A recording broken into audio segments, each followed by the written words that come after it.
your attention, that would be very much appreciated, because we are kicking off in the session 4 to take us to the end of the day, transitioning to a multi-species pasture, opportunities and challenges.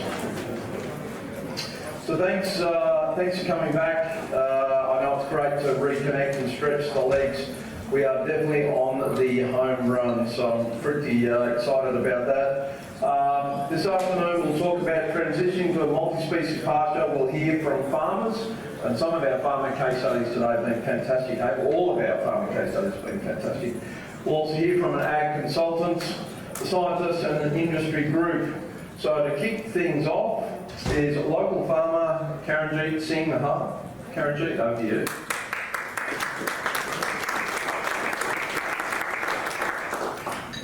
Hi.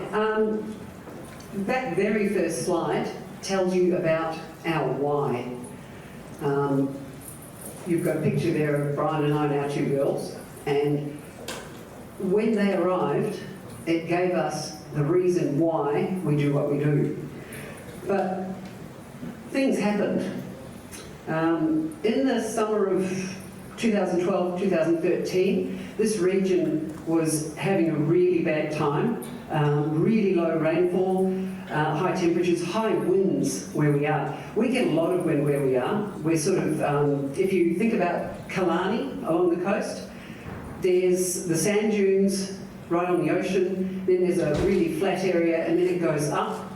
The back of our farm is on the up, and those winds come flying through, and they basically bounce over that raised area, and they'll take out anything. We once had a water tank that was a third full that got thrown 1.5 kilometres into a neighbour's paddock and broken too. The winds are huge, so so huge that our house is actually strapped down with metal straps. That summer, we were seeing enormous winds. We were seeing erosion. Brian came home and he said, I'm seeing scooping out between the plants, because I think someone mentioned earlier about cattle walking, and you see that little puff of dust because they've got hard hooves and they break that soil. And we were actually seeing the scooping out between the plants. And those are our good soils. Okay, we have 1/3 is what we locally refer to as black flats. So it can get a little bit waterlogged. Our place is not too bad actually, but some parts of it can get a little bit waterlogged in winter. The other 2/3 on our place is beautiful free draining soils, bit of rolling country, and that was what was being impacted. Generally in our region, or in our little area, one of your limitations is how wet you get. We've never had that problem because in the wet, we put our cows on the other side of the road where it's free draining and it's just wonderful and they don't do the damage and we lock up the other side. This particular summer though, our good stuff was flying away. And, we were seeing cow health impacts. We were buying in huge amounts of hay and grain to keep everything fed. Yesterday when we were on the bus, when you looked out the windows, you could see everything was really quite dead. That's what it was like on our place back in the summer of 12-13. And we racked up a debt in no time, a huge debt, just buying and feed for our stock. Now, you're talking about 2 people from multi-generational dairy farming families, families where they always were kicking dairying goals. We're both from New Zealand, our families are still in dairy farming, and it was really very challenging to see everything that we worked for falling apart before us. Our budget was just wrecked. We were unhappy. Between partners you have discussions that can become a little bit fraught, and we were having a lot of those and trying to work out why we were still there. And we started to think about, there's got to be something we can do about this. And we started to do some research. I happened to be at an event where I saw a presentation by Deakin and I think Melbourne Uni, I'm not sure entirely who put it together, about the potential impacts on the soils of the region under a climate change scenario. And what I saw was that our good soils were going to be amongst those most heavily impacted. Brian was becoming more and more,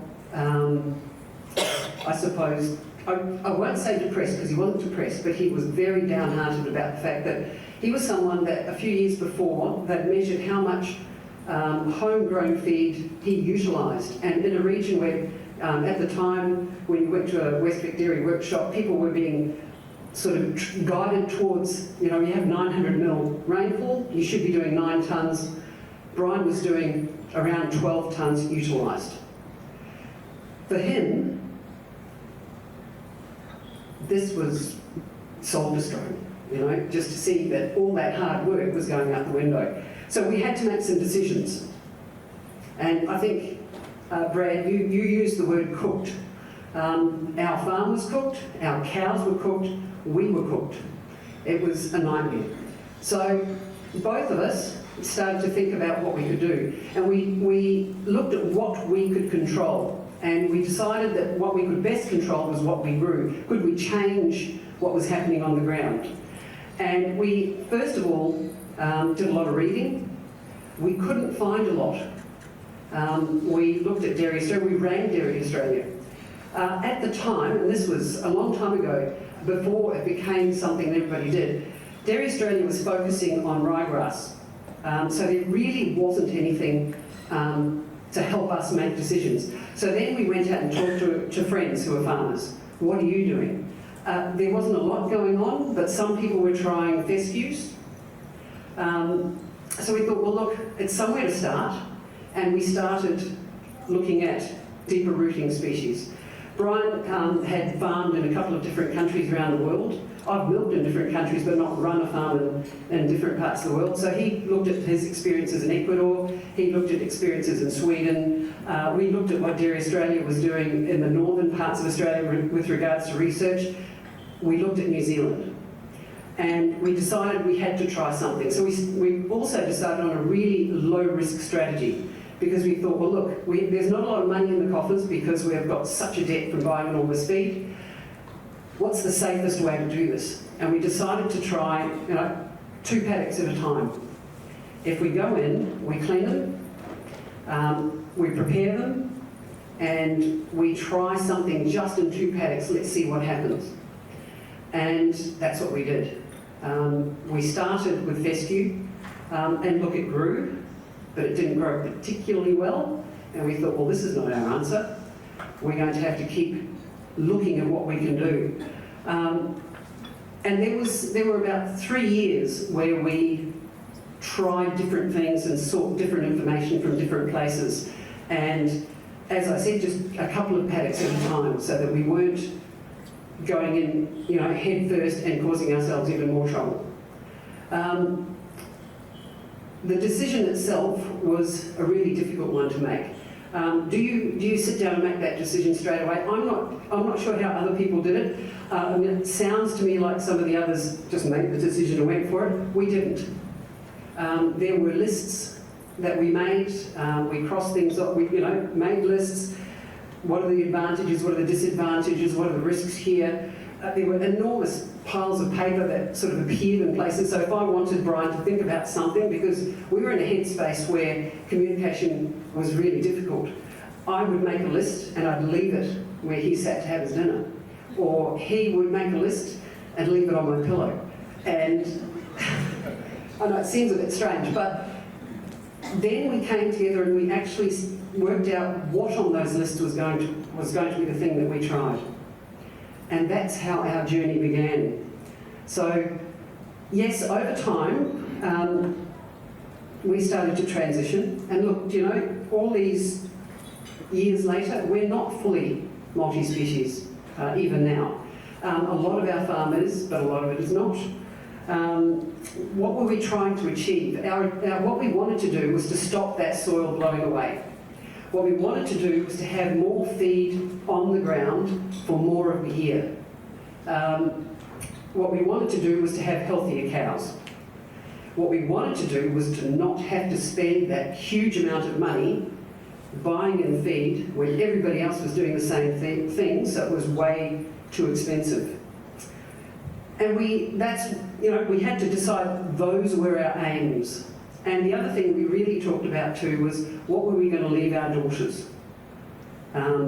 We had a really frank conversation about the fact that we didn't know what the future was going to hold, but we wanted to leave somewhere for our kids to come to as a safe haven if they ever needed it. And those conversations really drove that decision. And I've got to say that we did it. Here we are all these years later. We're still not fully multi-species, but we're still going because we keep doing a couple of paddocks at a time.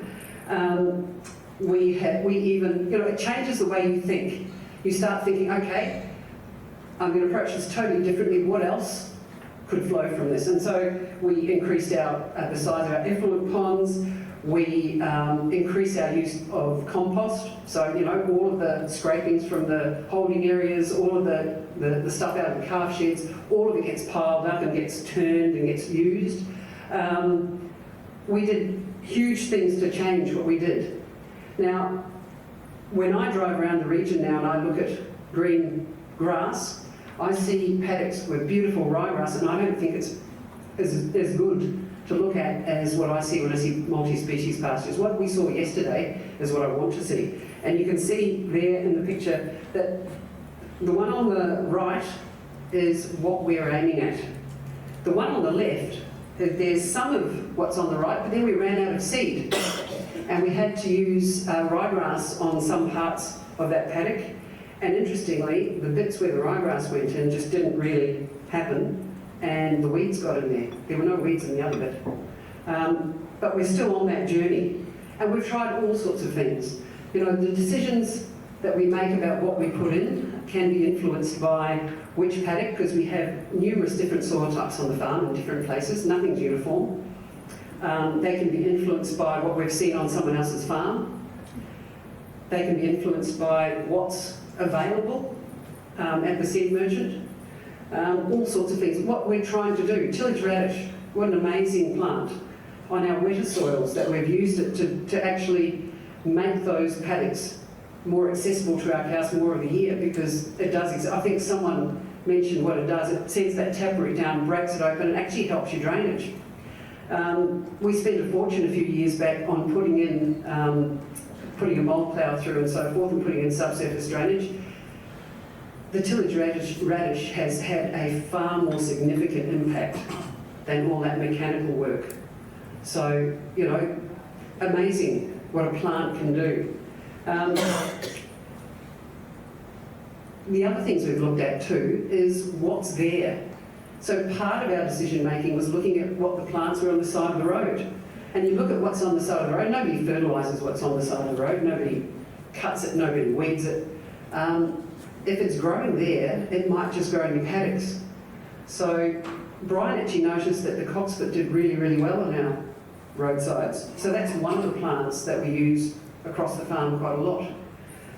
He also had put a little bit of cocksfoot in one paddock many, many years ago when he first bought the farm, and it was still there. And when you think about the fact that the ryegrass was not surviving, that cocksfoot was there since 1997. Nobody had done anything to help it along, but it was still there. So that became a really important part of what we did. And those are the plants. It's interesting, he came in and he put them on the hoof mat and he said, look what's on the side of the road. And there's a photograph that I took at the time of those weeds. Weeds. They're not weeds, they're grasses, and they're on the side of the road and they work. Okay? And one of the other things we wanted to do was to stop the soil heating up too much or getting too cold. And this is actually something that was provided to me by Jade to show that there is an impact in having ground cover, that putting those plants in to keep the soil covered all through the year has a huge impact on soil temperature. And actually, I think we were on a field day, because back when we started this process, there weren't many people doing it, but along the journey, we came across some people who were starting to think about doing the same thing. And we started to get together and to share experiences and, most importantly, share our successes and failures so we could learn from each other. And Brian tends to get around in shorts and sandals most of the year, summer, winter. And we happened to be in a paddock that had a summer crop in it on this person's farm, and it was really, really hot. It was something like 35 degrees. His feet were cold. And he actually said, hey, come here. Put your hand down here. And he grabbed me, he grabbed several other farmers, and he said, feel the temperature down here. And it was amazing, the difference. So that's another reason why what we did worked for us. Now these are really farmer eye candy because, you know, we now keep beehives because as a result of all of this, we have a lot more flowering plants on the farm, and we supply our own honey for our household. And really, the why was, were we going to continue as farmers? Were we going to be able to continue as farmers? Were we going to be able to leave anything for our daughters? Looking out there at the moment, it's funny, on the bus yesterday, you know, before we went on the bus, I thought, gee, you know, I wouldn't want anyone to look at our place right now. This year has been worse than 12-13, longer, the dry period. We've had a lot of wind, and you know, we have to keep our southern and western windows closed most of the time because the house fills with dust. But when I was on that bus yesterday, I realised how lucky it was that we'd changed our system. Because when I went home, I could see the green. Because there are chicory plants growing. There are lucerne plants growing. There's a lot of brown in between, but there is stuff for cows to eat in the paddock. And that's our why.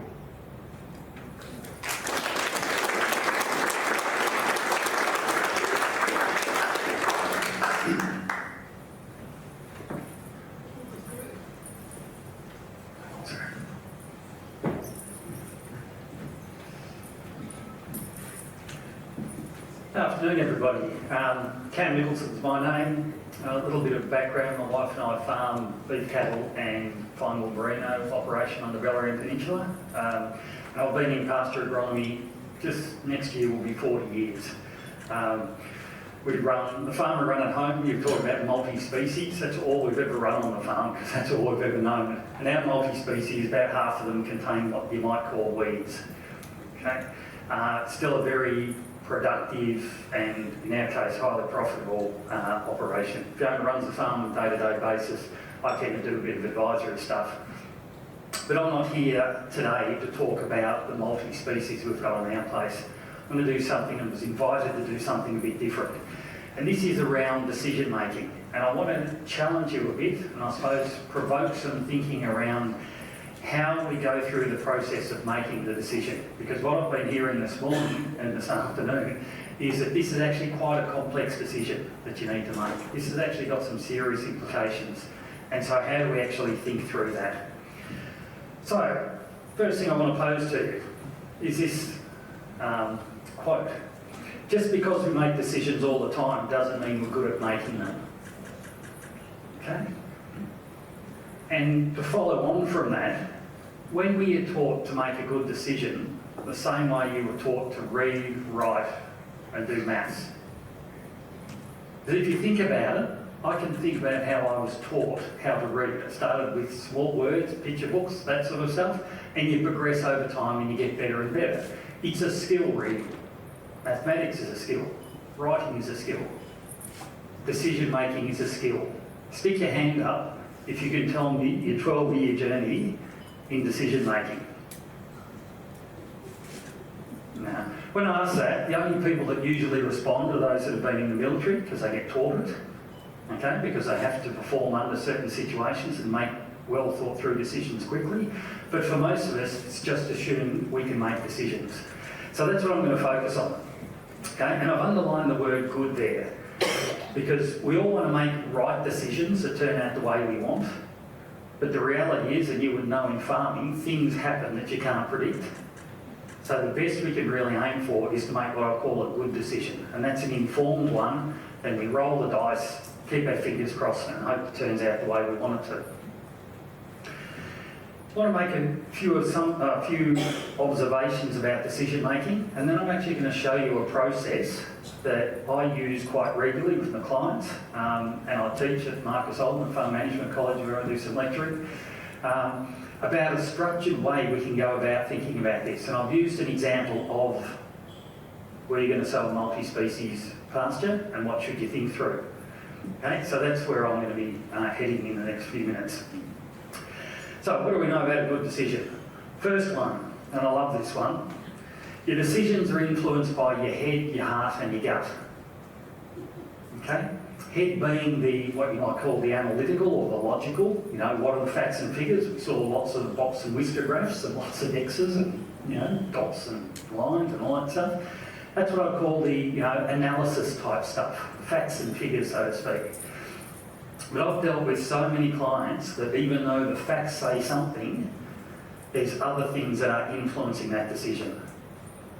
One of them is the heart. What do you reckon the heart refers to? Someone yell out. What do you reckon the heart refers to? Emotion. Emotion. Okay, what else? Aspiration. Aspirations, beautiful. Values, beliefs, preferences, your fears. What do you worry about? All of those things have a huge influence on decisions, particularly complex ones. And I've seen so many times when someone says, oh, just stick to the facts say such and such, and you go, no, I disagree with that. And you see this polarising this argument. Okay? So we've got to recognise that the heart is an important part of this decision making. And the third one's the gut. What do you reckon the gut refers to? It won't work. It won't work, okay, that's an interesting interpretation. Anybody else? What do you reckon the gut refers to? Instinct. Intuition, okay. And where do we get our intuition? A lot of our intuition comes from experience, from things that have happened in the past. And the way they've turned out influence the way we see what the future might be. It is also where risk resides. So we don't, even though we might like to think we analyse risk with our head, we don't. We analyse risk with our gut. Okay, so that's the first thing I wanted to put up there. And if all you remember from my talk was that bloke that stood up there and talked about head, heart and gut, I'll be really happy. Because if you could realise the different people you might be talking to have got those different influences and how strongly each of those influence the decision is largely based on your temperament or your personality. I haven't got time to go into that today. Anyway, what else do I know? If we've got to make a complex decision, there's usually a number of things we need to consider. And I'll refer to them as critical decisions. Has anybody heard of a bloke by the name of Daniel Kahneman? He died just recently. He's a professor at Princeton University in the US. He won a Nobel Prize for his work on decision making. And he said, and he had a book come out called Thinking Fast and Slow, and he basically said the biggest mistake we make in making complex decisions is we do them too quickly. We need to slow down and think. And I've found the best way, if I'm working with my clients, the best way to slow down and think is to make a list.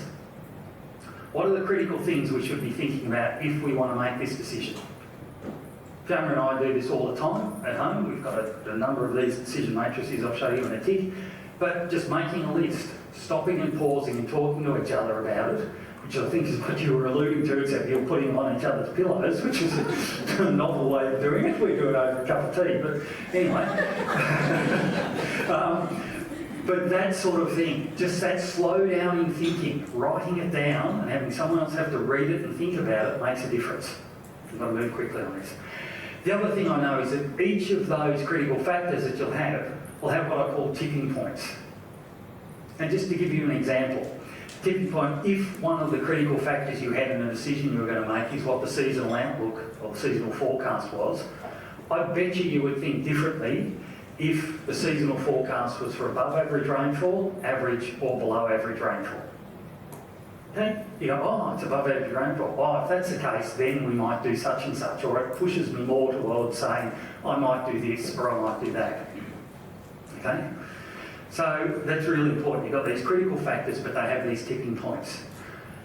And following on from that, not all the tipping points, or not all the critical factors are of equal importance. But that doesn't mean that the most important one is the only one you consider.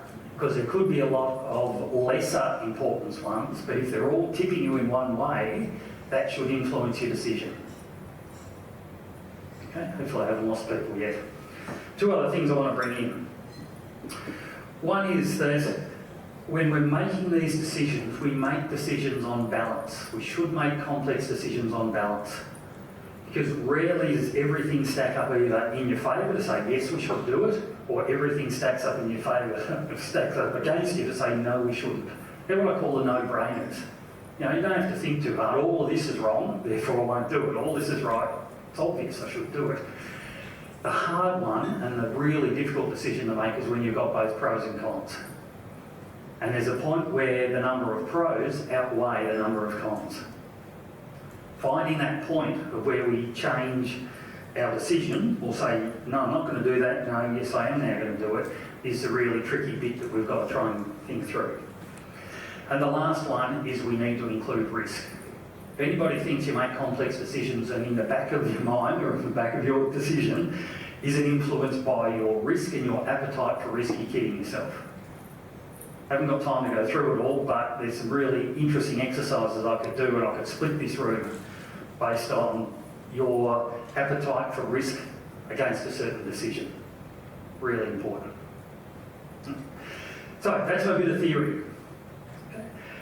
Now, how do you pull all that together in a decision? Great to have it in theory, but how do you actually do it in practice? So I'm going to rip you through a process very quickly. And it's called a decision matrix. I first learnt it from this bloke on the left. No one will know who that is. That's Barry Mudge. He's one of the cleverest farmers I've ever met. He can grow a profitable crop on 110 mil of moisture. Just think about that. He can sow that crop and he can harvest that crop on 110 millimetres of moisture. He is an incredible decision maker. Anybody heard of the Goyder line? Yeah, he farms just south of the Goyder line. Okay, 6th generation farmer, very profitable. Boy, he's a good decision maker. So I pinched this idea off him. And I sat down with him and said, how do you do it, Barry? You're really good at this. How do you do it? So I'm going to take you through that. It's called an 8-step decision matrix. First step is that you need to define the decision. So the one I'm going to rip you through now is, should I sow multi-species pasture? Okay, and I've made this one up. And as I go through it, you go, oh, I disagree with that, I disagree with that. Don't get hung up on the actual words that are up there. Follow the process if you can. Okay? So first step, clearly define the decision that you're actually trying to make. The second one is sometimes I say if it's a recurring decision, you know, I need to make this decision around about the autumn break, or I need to make this round about springtime, you can add that in as a second step. Third step, as I said before, you list those major considerations or critical factors that should influence that decision. So if we were going to sow a multi-species pasture, what do you reckon is one thing you should consider? Come on, yell out. What's one thing you would consider? Cost. Okay. What's another one? Climate, What about climate? rainfall, temperature, Okay. rainfall patterns. Okay, rainfall patterns. Okay, so that analysis of your climatic conditions. Yeah, anybody else? Yes, what you got there already. Okay, what you've got there, so therefore what you might be replacing. Yep, beautiful. What was Okay. on the neighbour's farm. Okay. All right, so straight away, people are going bang, bang, bang, I can think of these things. You write them down and bounce them off someone else, and it'll make a big difference. Here's my list. Here's my list. It's now stopped. Where's the computer?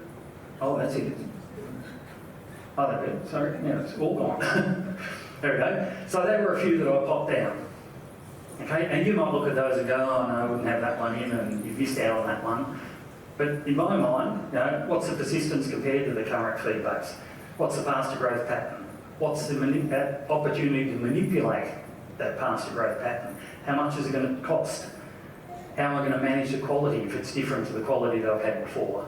So these are a few, and I'm not a dairy farmer, so I don't know if these are relevant or not to you guys, but that's the way I think about it. Okay? That took me about 2 minutes to make that list. And I actually said to Fiona, what do you reckon should be part of it? And she just yelled out, you should include this, you should include this. Okay? Because we've got into the habit now of how we make these. So that's step 3. Okay? Then remember when I said there's a certain point in each of those critical factors where there are tipping points. You think differently. So if I take one example, and I'll put up this example on here, which is the persistence compared to the current feed base. And the way we break these up or identify these tipping points is you look at the most favourable description or response you could give that would make you want to sow multi-species pastures. So in this example here, I've got will improve the feed base persistence, so there'll be less resowing. Okay? If there was less resowing, that would drive me towards saying, yep, I should go down the multi-species path. Okay? And the discipline in putting this together is you do the most favourable one first, then you jump to the other end, which is the least favourable one, and they become your bookends, or they become the two extremes. And then you look to see, is there any other description in between? So what would make you, for this one, if we were talking about persistence, what would make you less inclined to want to go down the multi-species path is if it would increase feed-based persistence. If it was going to do that, why would I go down that path? Okay? It's not saying how you answer it, this is the way you think through what would drive you one way or the other. Can people sort of follow that process? Best case, worst case scenario. And you've got one in the middle, which I'll put there, no significant change. Bang all those together, that's what it looks like. I'm happy to share this if people want this later on, once I've filled it all out. Okay, but that's what mine would look like. As I said, 5-10 minute job, people will look at that and go, oh, I wouldn't describe it like that, or describe it as something else, that's fine. Okay, it's the process rather than actual words. So, that's step 4. Step 5 is then we assign some values to each of them. So remember when I said not all critical factors are of equal importance? Okay, this is where we start to rank those or start to get a bit of a feel for that. Now, there's a hint, a couple of hints that I'll put in here. First of all, I've assigned all the least favourable ones as 0. So if I put it together, it would look like that. Put another column down there. You then swap over and say, I need to assign the most favourable ones. Okay, so we've done all the bottom ones, all the least favourable ones get a score of 0, all the most favourable ones get values relative to each other. Okay, and the simple way I do this is I count up the number of critical factors, and in this case here we had 6 critical factors. I multiply that by 2, so the maximum score you could get is 12 for 1. And I said, which ones would I consider to be the most critical, if you like, or should have the greatest influence?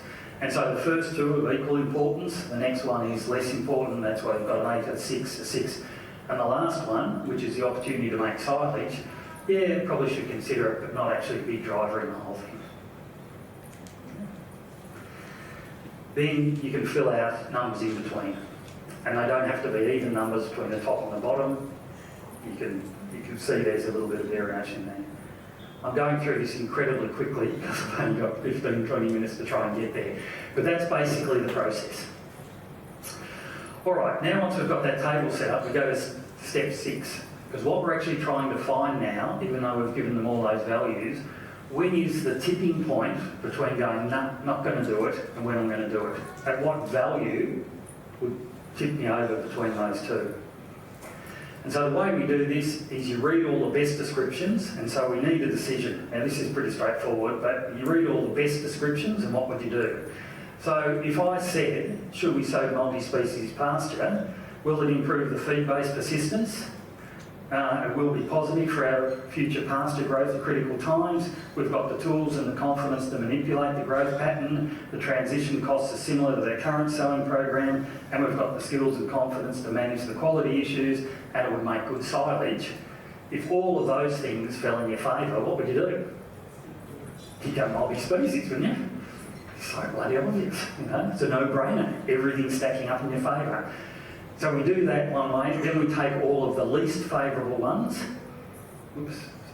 all of the least favourable ones, and so you get 2 descriptions or 2 decision points. Yes, sow, no, don't sow. Okay, sometimes there can be other decisions in between, but in this case here we've just got a yes or no sow. Then the next step that we've got to do is find that tipping point. So what you do is you add up all of the maximum values that you got. So if you could remember that sheet before, we had 12, 12, I think there was a 10 or something, and then an 8. If you add all those up, it goes to 48. Okay. You multiply it by this magic number called 0.7. That's where a bit of magic happens in this whole process. And I'll explain in the tick if you want why that's magic 0.7. Which means the balance point, the tip over point, is if I scored that and I got more than 33.6 in that matrix, I would say multi-species pasture. Have a crack at it. If it was below that, I wouldn't. Okay. And so greater than 33, I'd say less than 33, I wouldn't. And so if you went through, and I've just scored one example here, so I've said, right, let's do a scenario. So I've said it'll improve my feed base, it'll be positive to our pasture growth, but not at critical times, but it is actually going to grow me a bit more feed. I'm unsure of what the response to nitrogen, gibberellic acid, to this sort of stuff would be. The costs are greater than what I've done before, but I can manage those costs. You know, I've got the skills and confidence to do that, and it'll make good silage. So when I balance all of those out, I get a score of 36, greater than 33. So that would drive me towards making that decision. Okay, and we can run a few scenarios around that. Now that's something that usually, if I'm going through with a group, takes about an hour, and I've done it in about 10 minutes. But hopefully you get a bit of a feel for it. What it is a disciplined structure of trying to get to an end point with a complex decision that also includes those factors that we know are important in influencing a decision, and also allows you to include the level of risk that you want to take on. So that 0.7 was a generic number, which is where most people, when we've done all of these surveys, and we did a lot of them in the mixed farming program, is where people go, oh, if I've got a 70% chance of getting this right, then I'll have a crack at it. Some people go at 60, some people need 80% confidence or surety before they'll change. That's where the risk bit comes in. Just to finish off, how many minutes have I got left? You know, about 2? 4 minutes. Oh, I'll talk slowly then. Okay, so what I like about this decision matrix, first of all, it slows down your thinking. And this was a reference I made to Daniel Kahneman. It is a fantastic process to slow down the way you think about a decision. Most of us are driving around in the ute or bringing the cows in on the bike or whatever else, and there's a million other things going on. You can hear the electric fence clicking because something's shorting, and you're trying to process this. Should we do it or not? I can tell you, you'll make a mess of it going down that path. Secondly, it makes it transparent for other people to follow. As soon as we write these out, we've actually got something, we can reflect back on, and particularly if it's a recurring thing, we can look at it and say, how well did it serve us this year? And then what do we need to change? Are we putting too much emphasis on the seasonal forecast? When Barry Mudge started, one of his key decisions was how much crop does he sow? He's got 6,000 hectares. How many hectares does he sow? And that was all about levels of moisture. When he first started, he put a high reliance on the seasonal forecast and lower reliance on stored soil moisture. Over 10 years, he learned that stored soil moisture is gold, and the seasonal forecast in April is not worth a cracker. Okay? So he changed his numbers. He learned from it. But because he had it in front of him, he can go, nah, I'm putting too much emphasis on that and not enough on this one. And you can also say, hang on, it stuck us up. What didn't we include in this that we should include next time? So you learn from it. It's a fantastic learning tool. A great example of a student, Marcus, he sent me an email after we talked this, he'd gone home, and he said, I just want to thank you for taking us through this process. He said, I sat down with my folks, and it was the first time I actually understood why they made the decision they did on a certain activity. So I just couldn't understand it, but when I asked them what's involved, what do you consider, all of these things popped up that he didn't have a clue on. And he and his brother were just getting so frustrated. Well, why the hell did Mum and Dad stick with this bloody thing, you know? We should be doing such and such. As soon as they got it out like that and made it transparent, they could actually see there are these other factors that are being considered in the background that they weren't aware of. So very powerful from that point of view. And the final point I've got here is it narrows down what information you need and the skills you need. We're getting overwhelmed with tech and information.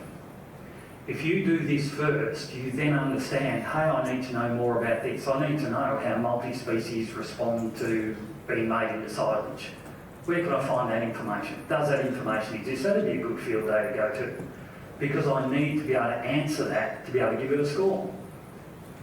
And I reckon we've got it the wrong way around. We've got all this tech and we're trying to find a home for all this information. Well, you flip that around the other way and say, this is a decision I need to make. This is the information I need. These are the skills I need. I'll go off and do that course. I will go and buy this bit of tech because I need to know my stored soil moisture. Barry Mudge has got heaps of moisture probes all across the farm. Why? Because he needs to know his stored soil moisture the day he's going to put the seeder in the ground. That's why he pays all that money for that tech. Because it informs his decisions. And I think this is really useful in helping to summarise that. To help you with these steps, we have put a little tool together. It's on the Southern Farming Systems website. I don't know if the address is, it's down the bottom. But if you just type in Decision Wizard, it's a free one. What that allows you to do is create an account and it takes you through the 8 steps. We thought we were clever at the time calling it Decision Wizard because in the olden days when you used to get software programs and you had to load them, they'd have a wizard that would step you through so you didn't make, you had to complete this step before you could do the next step. That's what we've done, but there's an 8-step process in that. And so it says, first thing, list your critical factors. And it won't let you go on until you said, I've listed all my critical factors. Then it'll force you to do the best ones and then the worst ones. And it'll put all the zeros in and so on. Okay, so that's there. You can create your own. There's about 40 in an e-library there. So you can look at different examples of what people have done. So there's everything there from leasing land to putting nitrogen on crops to grazing crops to buying land to millions of decisions, selling stock and so on. And the last one is that there's a video on the Southern Farming Systems YouTube channel. It actually features my wife and I and goes through that, those 8 steps. Someone said to us that one of us is good in it and one of us is not very good, so I'll let you make the choice on who that is, but I think it might be my wife's better than me. But you'll just take you through, it's an 8-minute video, but it takes you through those 8 steps in an example of us of do we adjust stocking rate. And on that note, I will call it quits.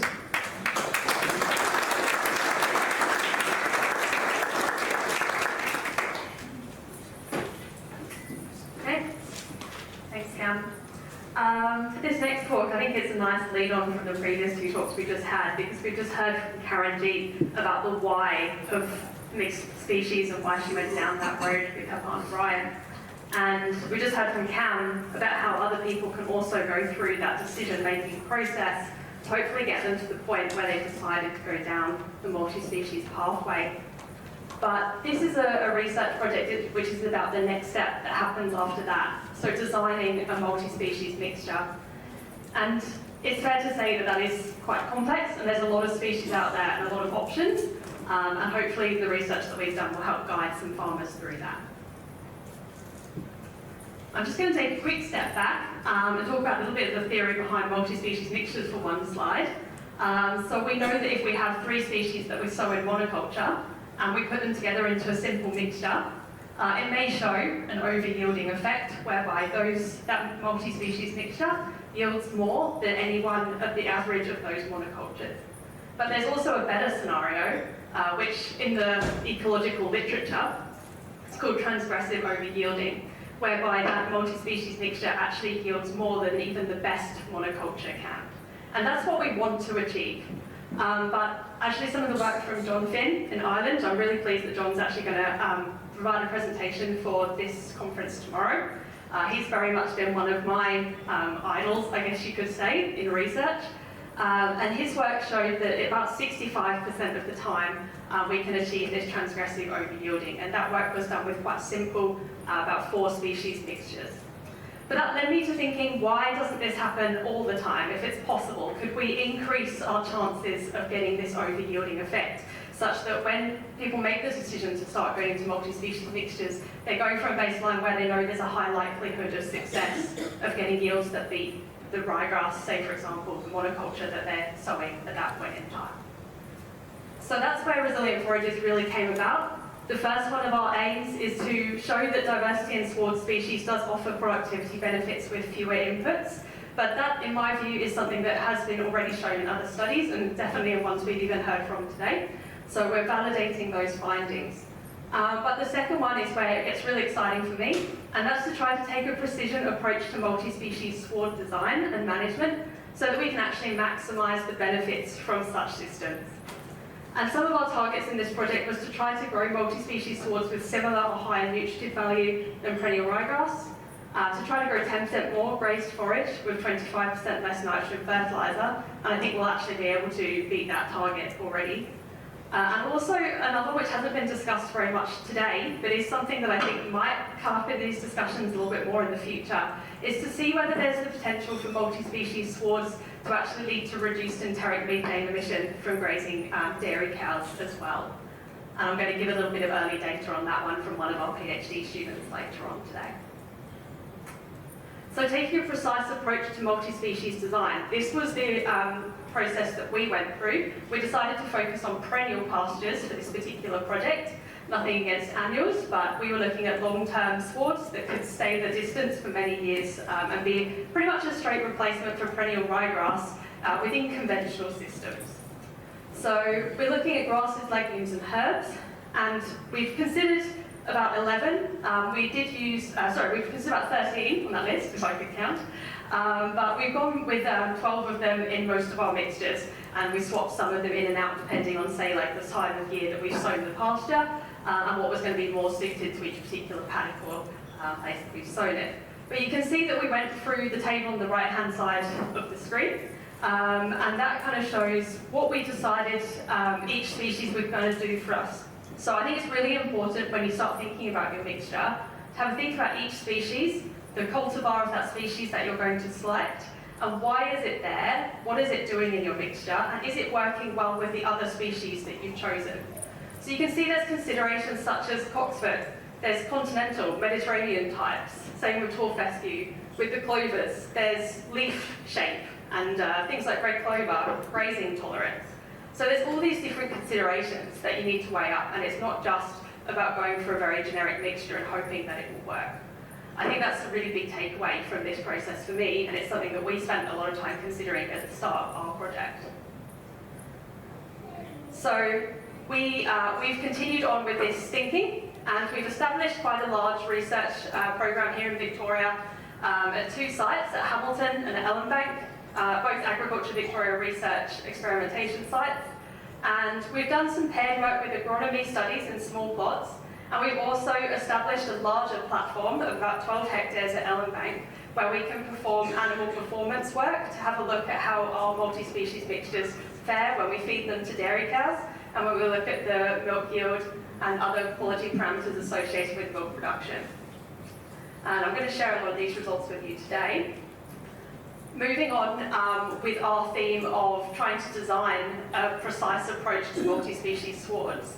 These were the treatments that we decided to go with. So what we've done is we've taken the same 12 species, but we've played around with functional group proportion. So we tried to create mixtures which are either even in functional group proportion, herb heavy, legume heavy, or grass heavy. And we've done that right from the start by making quite drastic alterations to the seed mixture. We took our 12 species, and if it was in the category which we desired to be heavy in that particular mixture, we doubled the seed of all of those species, and we halved the seed of all other species to really try to establish these mixtures in the desired proportionality. And then we paired those with nitrogen fertiliser rates. So there's obviously different proportions of legumes in these different mixtures, and we know that we don't want to apply the same level of nitrogen fertiliser if we have more legumes in the mixture, because we do want the legumes to do the work of fixing nitrogen. So we picked 200 units of N for our controlled perennial ryegrass treatment based on the Dairy Farm Monitor project and looking at what dairies in our area were doing on average. And then we tried to take a zero nitrogen approach with our legume dominant sward. Then we took the other 3 levels and we put them on a regression line with the amount of legume percentage expected in each mixture. And between those 2 points are 200 N at the top and 0 N at the bottom. And we decided on the rates of 100 and 150 units N for those other treatments as shown on the screen. I think the important thing to say is that the dollar values at the bottom show the saving in the urea bill that a producer would have experienced had they chosen any one of those particular levels of nitrogen fertiliser. And that's something that's been talked about quite a bit today in other presentations. So what did we find? Autumn establishment. So we found that it was about 12 to 14 weeks from the time of sowing to when we could be ready to graze all of our treatments. In the middle of the cycle, we did see that herb heavy and ryegrass just started to establish slightly faster. In the herb heavy, it was definitely the plantain that was contributing a lot of that winter growth very early on and covering the ground really well to start with. But by the end, everything had caught up. Though having said that, we did have a proportion of weeds in all of the treatments, as we can see from the next slide, in fact. So here we see the botanical composition in the first spring, which was the first key grazing season after establishment in that autumn, and then we see the autumn after that. And you can see that in the first spring we had about 30% weeds in all of our treatments, maybe slightly more in the legume dominant treatment where those legumes have been a little bit slower to establish. But the great thing for me is that by the autumn, we hadn't really done anything special to address the weeds. We had just cut twice at the start to try to clean that up, and then we just started a normal grazing rotation on those plots. And actually what we saw was that the mixtures almost entirely cleaned themselves up through that process. They ended up with very little weeds in the autumn. In fact, the perennial ryegrass, where we felt it was appropriate to actually apply some chemical weed control to replicate what a producer might have done in that scenario, ended up with more weeds in the autumn despite that chemical intervention. So I think that's a really interesting outcome from this piece of work. Moving on to what we saw in the first year from those different treatments, and the pink coloured bar is the perennial ryegrass control. We've had the two sites at Ellenbank, which are on the left-hand side of the screen, and our site at Hamilton, which obviously receives drastically less rainfall, about 600 mils of annual rainfall there at Hamilton versus the 900 to 1,000 at Ellenbank. But what we've seen at Ellenbank is that the mixtures all exceeded the yield of perennial ryegrass despite having those lower levels of nitrogen fertiliser. But in particular, the grass heavy and the herb heavy, which received the slightly higher rates of nitrogen fertiliser, did do the best in terms of production. But I think we can all agree that from a profitability perspective, that legume heavy mixture, which received 0 nitrogen in blue, that one was probably very profitable because it still exceeded the yield of perennial ryegrass, but with no applied nitrogen. And we are going to do the economics on this. We do have an economics team at Agriculture Victoria who are taking all of this information, and they are showing that all of those multi-species mixtures came out very profitable in that year at Ellenbank. At Hamilton, unfortunately not quite so great a result. We still roughly equal levels of production across all our treatments, but it was an extremely challenging season, especially with an autumn where the autumn break essentially never came. So it's in the second year, which unfortunately don't quite have the full second year results yet, so I haven't been able to show those today, but we're actually showing slightly increased levels of production at Hamilton from the multi-species versus the ryegrass in the second year at this stage. This is how Ellenbank looked in the summer of that year, a ryegrass plot versus a herb heavy plot, and I can definitely say which one I would have preferred growing at that time. Here's how the seasonal growth rates looked. And we can clearly see that it is during that late summer period that a lot of those multi-species treatments actually continue to have the higher growth rate, and it's that period which is attributed to our higher production totals. Moving on to some nutritional concentrations. We're largely a team of ruminant nutritionists, so this is the really exciting stuff for us. We can see that crude protein, especially in the legume heavy treatment, as we would expect, is higher with some of the multi-species mixtures throughout most of the year. We can also see that metabolizable energy, which is estimated from the lab results, was also higher with the legume heavy, though perhaps roughly similar with some of the other treatments. In terms of fibre, one thing that stands out for me is that these are very low fibre feeds in terms of the NDF in comparison to the pink line, which is ryegrass, and that's especially shown in the latter half of the year in August as well, when that ryegrass was probably very mature during that time.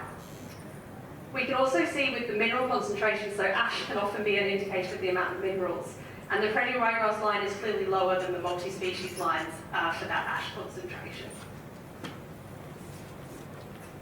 We do try to use a lot of technology in our research where we can. It doesn't completely replace normal traditional yield measurements and so on, but I'm just showing here on the screen that we use CropX soil moisture sensors, and that has already produced some interesting data. Particularly in the soil temperature, which we analysed, and it was statistically significant that the soil temperature under the multi-species was lower than under the perennial ryegrass control. That was in the late spring, the summer and autumn, so all of the warmer seasons of the year. And we definitely attribute that to the higher levels of cover we were able to grow during that period, shading the soil. And it definitely validates Brian, who went out with his sandals and felt that there was a much cooler temperature under those multi-species, so he wasn't going crazy. We can also see that the volumetric water content of the soils at a 60 centimetre depth seemed to be lower under multi-species. However, that finding actually hasn't turned out to be statistically significant, and it could just be noise coming from the sensors. So we've got to be a little bit careful with that, but it's potentially a promising trend. We do also have the in situ root scanning technique that Danny mentioned. Danny, you did claim that you were having the most root scanning tubes in the southern hemisphere. You'll have to let me know how many you've got, because I'm putting in an order for some pretty soon. 4. Okay, we're going to need to dig deep. So that's something that we're really excited to also add to our plots and be able to look at the number of roots and the depth of roots under the species that we've established. Mentioning very quickly Pasture 365. So this is an add-on project, and actually some of the speakers today are part of this project as well. We're looking at establishing more multi-species sites nationally, and this project will also give us an opportunity to hopefully develop some kind of decision support tool, which might enable producers to see what kind of species mixtures are well suited to their particular use case and environment, which I think is sorely needed. So just to quickly sum up the agronomy section, we'll just move on and quickly go through the animal performance results. Dominant functional group does make a difference, and designing your initial seed mixture with use case and environment in mind, as well as adjusting nitrogen rates to legume proportion, is a really sensible way to start off your journey into multi-species mixtures. We can still expect seasonal shifts in dominant fractions, as some things are dormant, but when everything is growing in spring, you will likely see the same proportionality come up in your mixtures that you sowed in the original seed. Our year-round results are really supportive of things like the productivity of multi-species mixtures, and also that they can extend the growing season. But weed control is still a key challenge, and there are selective options out there on the market, which if you're having a severe problem with a particular weed that cows won't actually eat, there are some options that you could potentially explore with an agronomist, but you have to accept that they could still knock out a species that you intended to be there. I do just want to touch on this work. This work is very hot off the press, so I don't have the full data set to show you today, but we did go on to, in our larger multi-species platform, doing some animal performance work, and the first experiment happened in spring, the spring that's just gone by this year. So we are trying to establish some of the same species mixtures in this larger platform that we established on the trial plots. However, we did encounter a bit of an issue early on whereby the grasses that we had intended to establish didn't establish very well. We actually had to oversow grasses back into the mixture, and it was quite interesting that the perennial ryegrass control plot almost entirely failed, whereas the multi-species were able to continue because of that poor establishment of grasses that we kind of attributed to beetle damage at that time. So had we been, actually trying to establish these on a commercial farm, the perennial ryegrass would have failed, but the multi-species were able to continue through those conditions. In the end, we did oversow some of the grasses back in, but all of the treatments ended up a little bit more herb dominant than we had originally intended. So I started thinking about my treatments, instead of being grass heavy, even, and herb heavy, as perhaps just different levels of herb heavy, from a more even up to very herb heavy at the far end. Still a very interesting study to conduct though. We had this large grazing platform, and animals moved through it in a sort of mini rotation, as shown by my terrible doodle on the top right of the screen.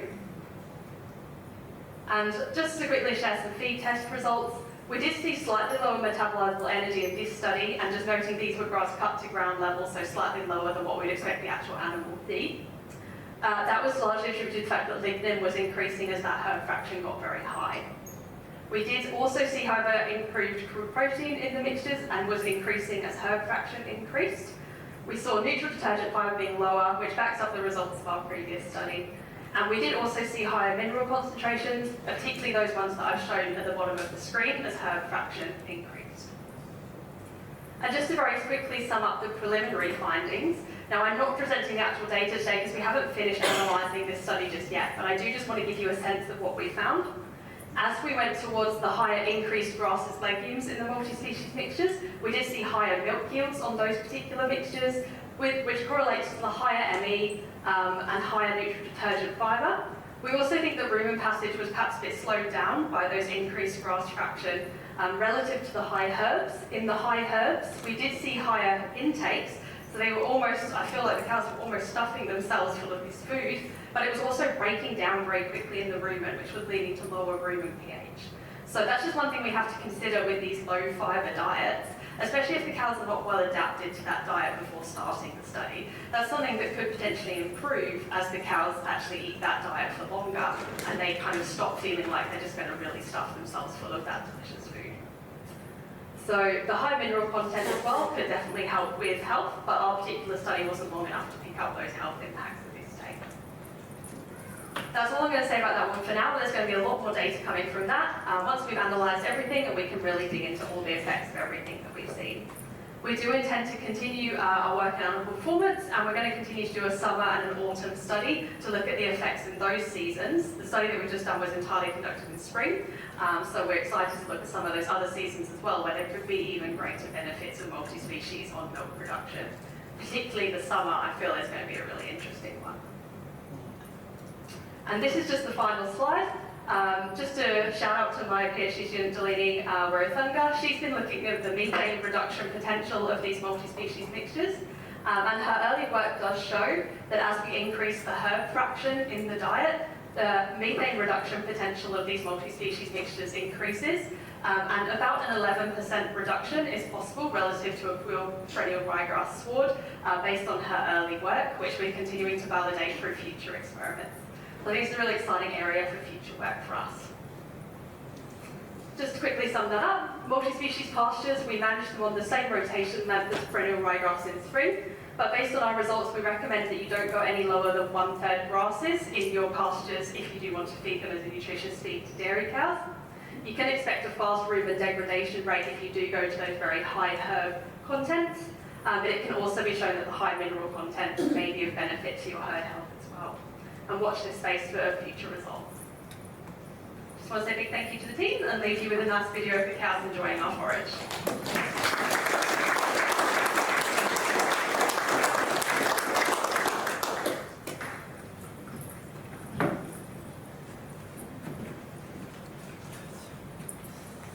Alright, I'll start by thanking Cam for his chat. I heard that one a few years ago and I thought to myself, who's this snoozer? 48 divided by 0.7 and I'm going to buy another farm or plant 400 hectares of perennial pasture.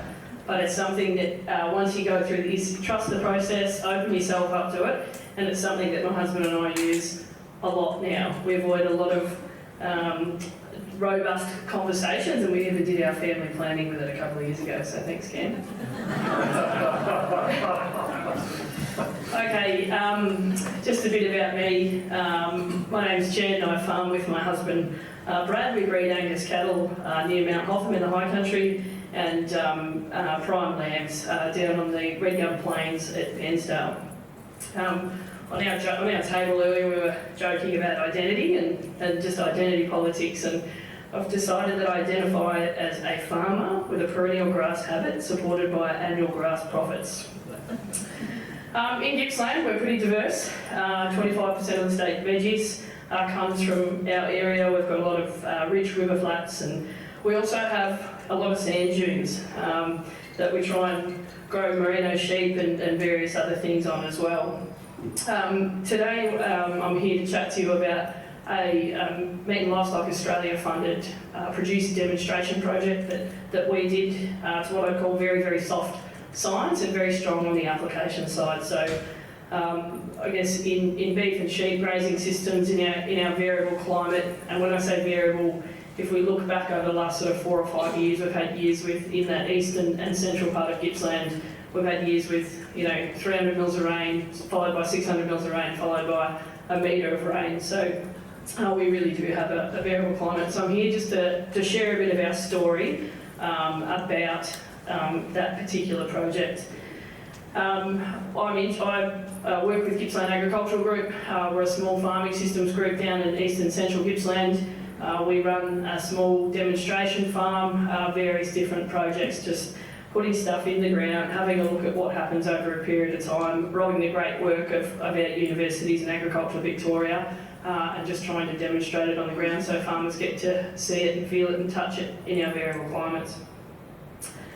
My farming journey began with my husband. Him and his dad bought our first farm about 20 years ago, 1,600 acres, 1,300 of it was blackberries and 300 acres of it was pasture. We've been renovating pastures ever since. We've added a few more farms and we're still asking the same questions about establishing those perennial pastures. On our journey in our region, the culture always has been to have multiple species within that feed base. Throughout our journey, the questions that we're sort of asking, you start to team up with a few producers and you start to wonder about what's being left on the pasture plate, what can we get in the paddocks, and what can we get into our animals, and what can we get off our farms for a profit. In production terms, in our business, what levers can we pull in our feed base to increase our productivity? Several years ago, when we started this project, we were running an 8 DSE merino sheep enterprise and a 16 DSE cattle enterprise. And the gaps between when we started to sort of team up with our producers and get involved in benchmarking and various other things, the gaps between what we were doing and what we thought we were doing a good job of and what the potential was huge. We could very quickly see that we could get easily another 100 kilos of red meat per hectare on our farm by changing our practices. And maybe to put that in real terms, I sort of had to try and think, why have they got a beef farmer in front of a group of dairy farmers? But to put that in real terms, I think these gains or these potential benefits of what's there available for the taking in our feed base, if we look at the Victoria Livestock Farm Monitor or the Dairy Farm Monitor, this was a data set that we had a look at as a group, and we're sort of looking through, okay, well, what is the difference between, those low performing and those high performing farms? Why is there $2,600 of difference in net farm income? What's happening on those farms? What's driving that?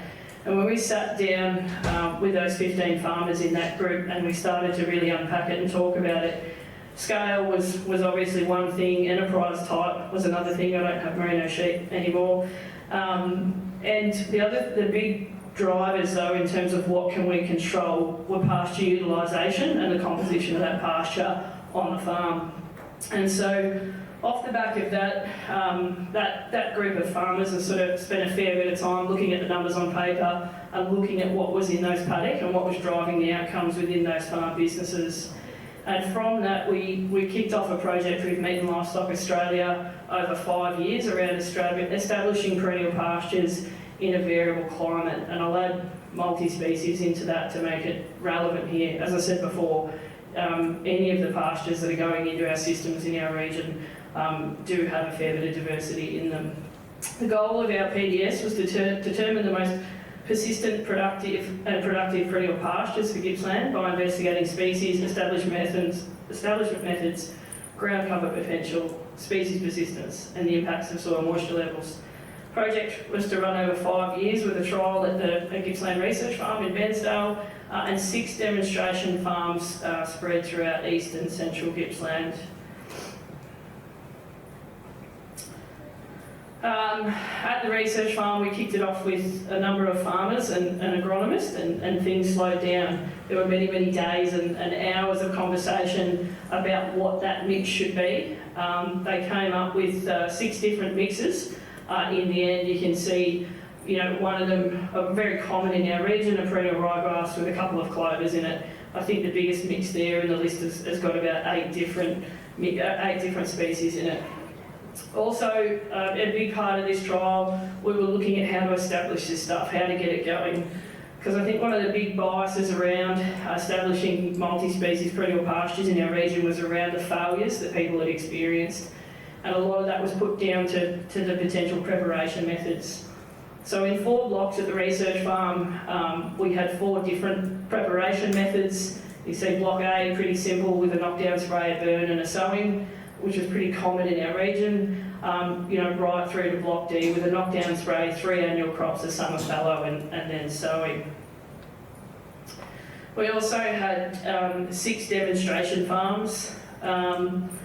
These farms picked what they liked from the Gippsland Research Farm. It's a bit of a staggered sort of, I guess, sowing an approach on the demonstration farms. There's 4 pieces, there's 4 of the farms data here. The other 2 will come into the study towards the end. They picked what they liked and then went and did that out on their farm. The key thing, the big driver in this project was to have as many farmers in small groups as possible talking about how we actually activate this.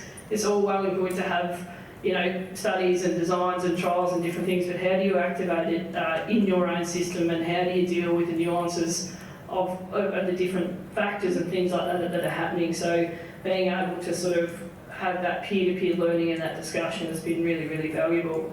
For us on our farm, we chose the 2 annual crops followed by the summer fallows. All of the farms have been recorded for dry matter, their stocking rates and their quality. Not as a comparative activity farm to farm, because each farm is different, but as to provide a database of information and learning. One of the key things that we've found from this particular study is that the variation in that preparation method has more of a determining factor on the yield of that particular pasture than the selection of species within it. And so not getting too hung up, you know, going through a good decision-making process on what you put in your mix, but going through that decision-making process, I don't know, it sounds like looking at the side of the road as a pretty handy tool to add into that. Picking it and then paying a lot of attention to detail in terms of how you set that pasture up for success. Along the journey, because this has been quite a long project, different things come up along the way. We're seeing some pretty high increases in our input costs and our cost of production around producing annual crops. So a lot of us are very, very keen on annual crops in our region. We use them to fatten our prime lambs or finish off our cattle. And there's a real desire as those perennial pastures develop, as the seed companies, you know, iron out some of the problems that we've had with phalarosis and different things in the past. We're really starting to see that we can potentially reach some of the same performances from our perennials that we can from our annuals, but understanding the cost benefit of that. So one of the things we did was compared perennials over a couple of years to annual crops over a couple of years in that system side by side to look at, you know, what is this costing us to establish and maintain, noting that the perennials costings are amortised over 5 years. What are they producing? What is the quality of that feed, and what do we get at the end of it? Again, you know, this sort of information, it's a point in time. It's highly dependent on rainfall and climate and soil conditions.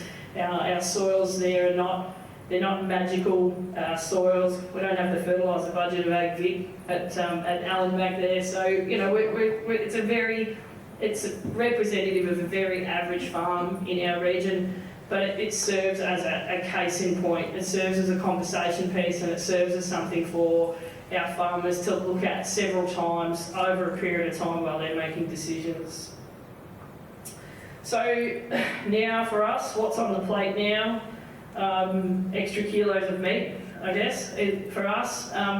You know, for you guys making good decisions in your dairy businesses, I guess it's extra litres of milk. I think, you know, after 5 years, we've definitely got more questions than we have answers as producers, and, you know, still looking for that kind of magic unicorn of the perennial pasture that persists and is really consistent in its feed growth. I think that, you know, the use of annual crops to establish our perennial pastures has been an unfavoured activity in our region, and this project has really demonstrated its potential space. So it sort of increases, it takes away tension in one area and increases tension in another area. And if we're not idealistic about how we identify as farmers and we think about our systems and where we're at and where we're trying to get to, then we can let go of some of those ideals and think about what fits at the particular time. Thank you.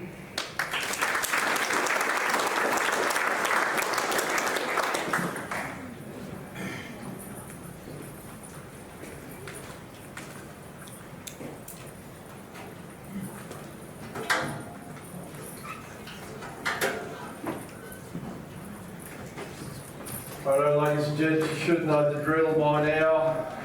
Who's got some questions ready? Yep, look at that, fantastic. So we'll come to you in a second. Thanks, Greg. Is this working? Perfect. Excellent. Thank you very much. For those who don't know me, my name's Libby Swain and I am working with West Vic Dairy in the region as the Extension Team Lead, and probably I was thinking of the right word, but I've decided I'm partner in crime with Kath Leskin in creating and putting together some of these sessions and events. So thank you very much. Another very, very good session. Karen Jeet explaining the why on what they're doing and the process of their decision making. Learned a lot about leaving lists on pillows, so I might try that when I get home. Really interesting to hear the theory behind that multi-species mixtures and some of that latest research that you're doing at Allen Banks, so that's really exciting. Jen, it's lovely to have you come across from East Gippsland and to hear about what you're doing with the producer demonstration sites. And I love the saying of what's left on the pasture plate, and I think that's something we can definitely use in the dairy industry as well. I've left Cam till last because I don't know about you guys, but I thought, wow, we've got to the end of a really big day and Cam's really making us think, isn't he? I don't know about you guys, but I thought, oh gosh, this is something we've really all got to think about, and I think it'll be something we take home tonight. So, without further ado, we've got Brenda and Shiraz going around with the roving mics, so we'll just ask for our first questions, if we can. Yes, so Anna, with the ryegrass that was in your trials, I'm going to miss the cultivars, but were they the same at Hamilton as they are in Ellenbank, and what were they? Yeah, and this particular one we used Forefront as the perennial ryegrass variety, and it was used at both sites, which was largely a scientific decision to try to be able to analyse the same treatments in the different rainfall environments. Having said that, my advice based on doing that is that it probably wasn't the right decision to make in a commercial sense.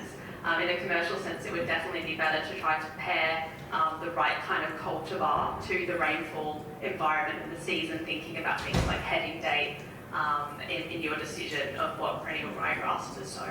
So we may have probably designed all the trees in a way to be slightly more suited back to the Ellenbank environment than the Hamilton. And I think that's something that we're actually be addressing in future work by trying to move forward in future studies with a mixture that is more suited to that medium to low rainfall environment in future work as well. Another one for you, Anna. So Mark Lambert from Tasmania. You're talking about you using the pasture versus the mixed species or the high herbage and with the same rotation, whereas it's very common for mixed species to have a longer rotation. Do you think that would address some of the issues like low NDF and rumen throughput and milk yield? Yeah, I think in my view, there's no one particular best way to use multi-species. I think we can use it in a conventional sense and we can use it in that more regenerative sense with the longer rotation then. Perhaps what we're seeing here is that maybe if we had let those pastures get more mature, yeah, maybe they would have had more NDF, but they probably would have continued dropping in ME as well, so it might not have completely solved those issues. I think there's a lot more for us to understand about the digestion of the cow. I'm seeing a lot of work in terms of agronomy and productivity of these pastures and nutritional quality, but there's even more overlay to that when we start looking at the rumen and how it digests different plants, different nutritional compounds and so on. So this was a very new area for us and we weren't quite sure what we were going to see. One thing that was quite interesting for me was when we actually took the rumen liquor samples from our cows, we could actually see how viscous the rumen liquor was from the really high herb diets, where it was essentially breaking down quite quickly and making the rumen almost mushy, in comparison to grass, which was maintaining longer, it must have been like maintaining longer fibre particles inside. And that kind of makes sense when we think about, say, chicory and plantain, that they are plants that don't have much stem structure, that will leaf if we're grazing them at that early time point. So while letting them go to stem could have provided more However, it might not have necessarily provided any more NE. So there's a lot to understand and unpack there, and we're still learning as well. But I don't think there's any one way which is right, it's just different, and understanding how you can best build the diet for the cow is in itself a very complex question. Other questions? I'll ask one if there are others. Yeah, I didn't follow-up question to that one around. Sorry, maybe I wasn't paying attention, but were there cows actually grazing on those pastures? Yes. Yes. And were you testing the milk? Yes. Okay. Yes. So you mean testing the milk in terms of like the quality of the milk in terms Quantity and quality, yeah. Yeah, that's right, yeah. So I haven't shown those data today because, as I mentioned, the study only concluded a few months ago, and we haven't fully statistically analysed all the results just yet. So I wanted to give you a little bit of a snapshot, but without actually putting numbers on the screen, which are likely to change when our statistical analysis is complete. And were there animal health?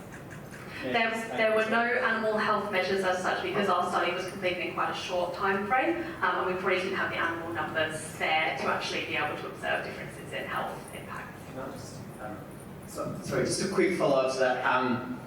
Because I don't know a lot about this area of science, but I wonder about the linkages between some of those metrics that you did measure, metabolizable energy and some of those other metrics, and actual animal health outcomes, and whether there might be things that aren't showing up on those metrics that are showing up in actual animal health outcomes related to the multi-species pastures. Yeah, I think there could be. I think our study probably looked more at the short-term impacts that are covered that. And if you want to look more at those long-term impacts, then the farmlet-style studies, for example, like Dairy High 2 and Whānau, would be good studies to maybe look at those longer-term health impacts.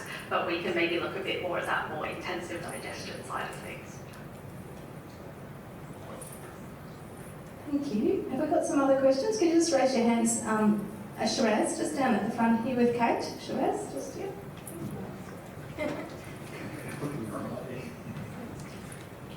And I was wondering about the milk quality. Was it quality in terms of human nutrition? Yeah, we're going to look at that. So we've taken samples, we're going to look at the milk fat and protein, but we're also going to break the fat down to fatty acids as well. And we're hopeful to see that there might be some increase in the fatty acids, healthy fatty acids for humans. So omega-3s and omega-6s? Exactly, that's right, yeah. I can't share those results with you today because they're still at the lab, so I don't know. But based on the fact that there was actually more fat in the grass that we fed, we're hopeful, and previous studies do show this. I think potentially someone today might have mentioned that you can see higher fully unsaturated fats when you feed multi-species, and that would be more beneficial for human health.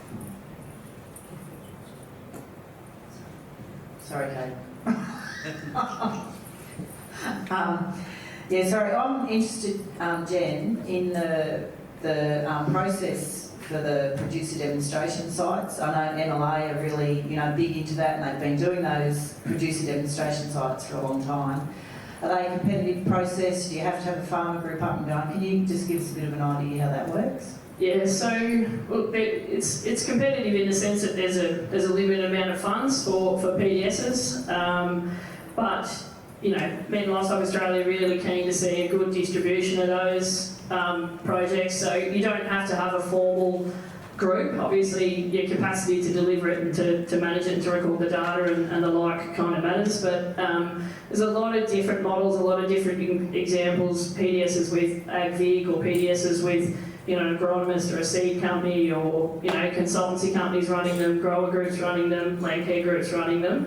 So they're really, really flexible. They're really, really easy, and I'm sure that we can. Yeah, if anyone is keen to build something to get a PDS up and running and get it going, then have a chat to Kate. No, have a chat to me. That's fine.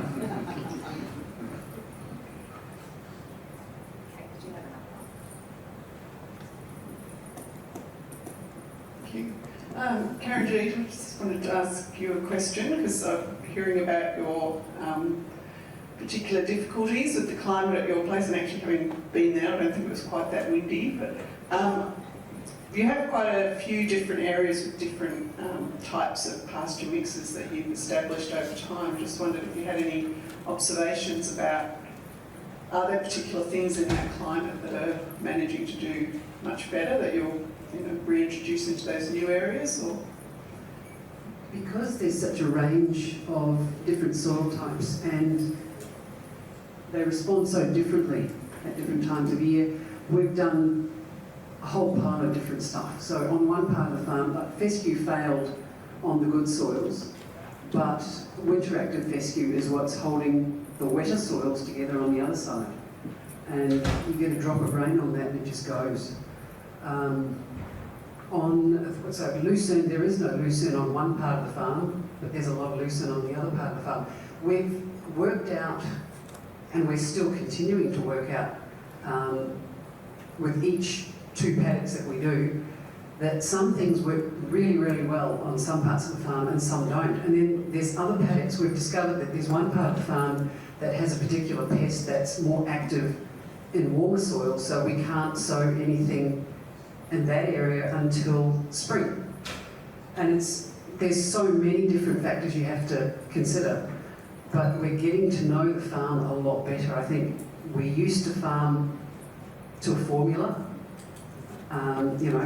push the system, and we had lots of cows, 370 cows and young stock on 370 acres. We don't do that anymore. Now we think about what suits what's going on around us, what suits us. We've changed lots of things. It was a real change in the way we thought about things. We didn't just do what we'd always done anymore. We couldn't. And it's almost like a cascade. With the one big change came a whole lot of other changes. And it just keeps happening because you start to think about things differently. So yeah, we look at what's there, we look at what's coming, we look at what we want to achieve, and yeah, all the decisions are different. There is nothing the same anywhere on our place, and you would have seen that there's just so many different things growing in different places for different reasons. Thanks, Karenjit. Have we got Kate's got another question? Shreya's just at the front here with Kate, and then Brenda's got one, I think, at the back too. Thanks, Cam. This one's for you. A lot of the decisions that we're having to make are more hard decisions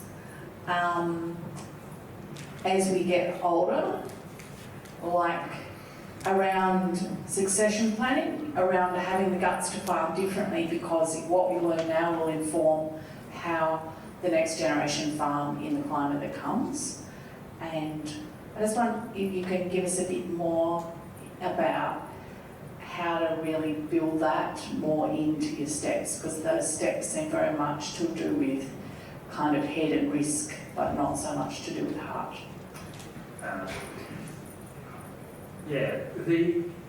I didn't reflect them in those because I'm not a dairy farmer, so I didn't know the heart bit, but the idea is those critical factors should include your preferences, what you believe in. That should be reflected in those things. We don't like using manufactured fertiliser or something, and so that needs to be woven into the way you treat that decision. Yes, the ones that I put up there were very much what you might consider the head ones. How does it change the shoulder and the way it grows, and can I make silage out of it? Yeah.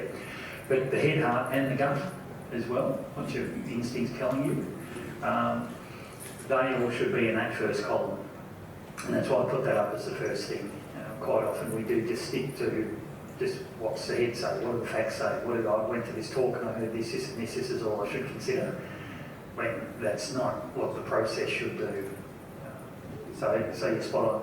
They are harder to come out because if I asked you what's your preference on such and such, or what are your beliefs around this, they take a little bit more thinking. But that stopping and pausing and writing them down, and particularly you do it much better if you've got someone else to talk to, because someone just asks you, well, why do you say that? So Cam, that leads me to my question that I had is where in the process do you potentially bring in a third party or an outsider to sense check obviously keeping you in work as a consultant. But at what point is it a good idea to actually get some sense checking as well? Yeah, it depends what you mean by sense checking. I've used this a lot with groups of clients. Just one example, one fellow being encouraged to move his lambing forward 6 weeks. I mean, it's pretty simple, just put the rams out 6 weeks earlier, isn't it? And when we thought through, the reason why, because you turn off lambs 6 weeks earlier, price is always much better, isn't it? And so when we actually went through the process, I just facilitated it with his 3 farm workers, his 2 agronomists. Oh, he had a crop agronomist and he had a livestock advisor as well. And I just facilitated the process. And it brought out from each of them their different perspectives on it. And I think that's much better than having someone coming in and checking it. You know, so it's more about I was asking Claire, what about such and such? What about That's this? probably what I meant. Yeah, just a different light sometimes. And look, I've got clients now that will do these decision matrices and send them to me. Cam, I'm thinking about buying a farm next door, or I need to lease some more land. I'll just put a matrix together. What do you think? And I thought, have you thought about this? Have you thought about this? So that's the sort of fact checking. But that's because you understand the process. Yeah, no, thanks, Cam. There is one more up here, Joy, I think, is it? Yeah, thanks very much, Cam, for the presentation. I'm interested similarly in that decision process. What are you seeing as recurring themes and difficulties with your clients using the process that might be helpful to the audience here today? Thinking that if you do it, you'll always get it right.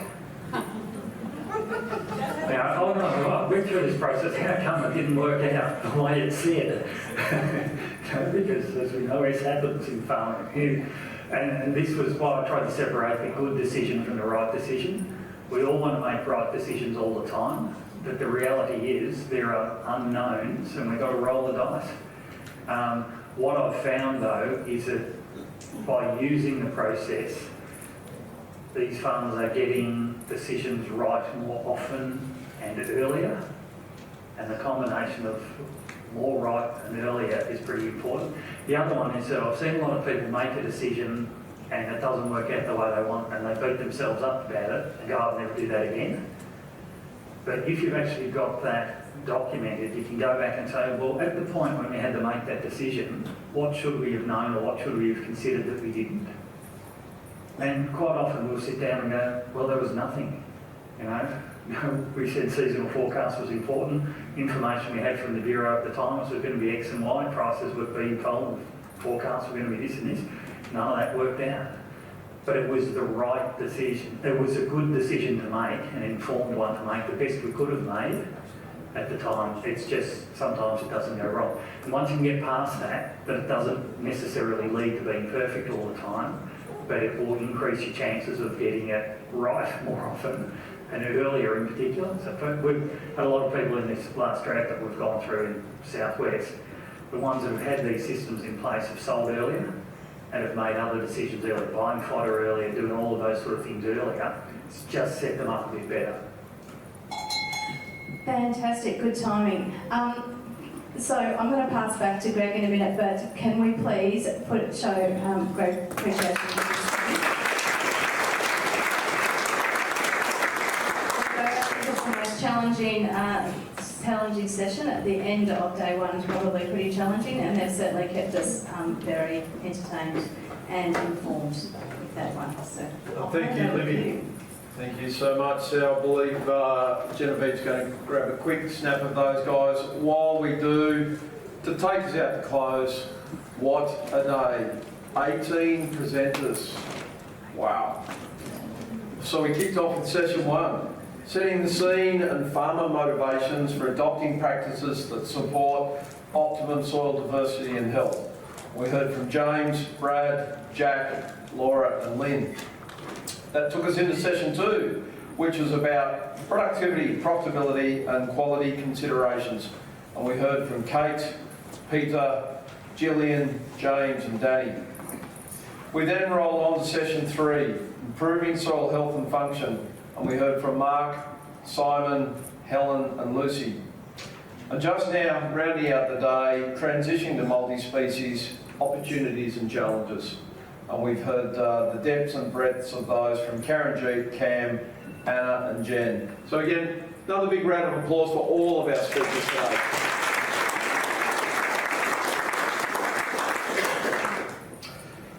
So, moving right along, we've got an evening function. How fantastic is that? Before I get to that though, just a little reminder, on your tables is a sheet for QR codes with a couple of things. So, could I just encourage anyone that went on the farm tours yesterday, there's a survey there, your feedback is really important.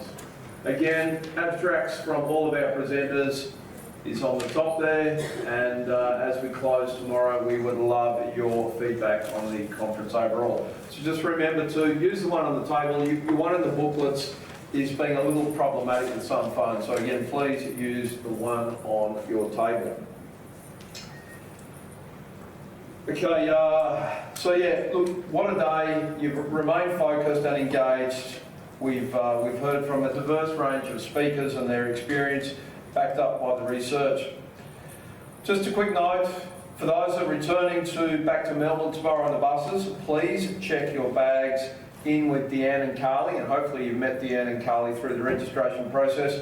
But tomorrow morning, check your bags in with those guys, and they will ensure that your bags get loaded onto the buses so you don't have to. And the bus will be leaving straight at the conclusion of the conference tomorrow afternoon at 3 p.m. So for those that are on buses, please don't stand around and chit-chat. You may well miss your ride. Remember, dinner tonight is not here. It's actually at the City Memorial Bowling Club and commences at 6:30 p.m. sharp.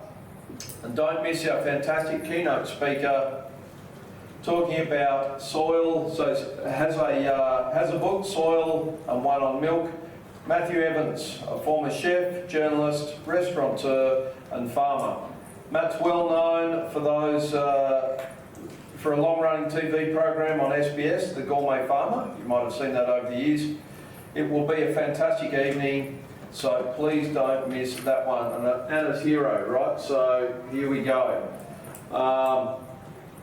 Moving on, remember in your pouches is the bus timetable for this evening. So for those who would love to grab the bus to tonight's venue, please check your pouches.